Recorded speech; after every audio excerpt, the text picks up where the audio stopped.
मुंबईत टाटाची वीज महागड्याची शक्यता 100 युनिट विजेच्या दरात तिपटीनं होणार वाढ, छोट्या घरगुती ग्राहकांना बसणार फटका.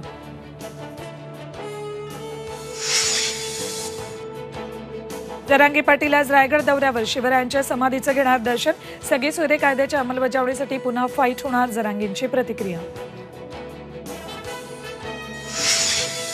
कथित बॉडी बॅग घोटाळ्याप्रकरणी किशोरी पेडणेकरांची आज ईडी चौकशी, तर खिचडी घोटाळ्यामध्ये संदीप राऊतांनाही उपस्थित राहण्याचे आदेश. इंडिया आघाडी आज दुपारी मुंबईतल्या ट्रायडंट हॉटेलमध्ये घेणार बैठक, जागा वाटप निश्चित होण्याची शक्यता. आणि बजेट अधिवेशनापूर्वी केंद्र सरकारनं बोलावली सर्वपक्षीय बैठक, पंतप्रधान मोदींच्या दुसऱ्या कार्यकाळातलं अंतरिम बजेट गुरुवारी होणार सादर.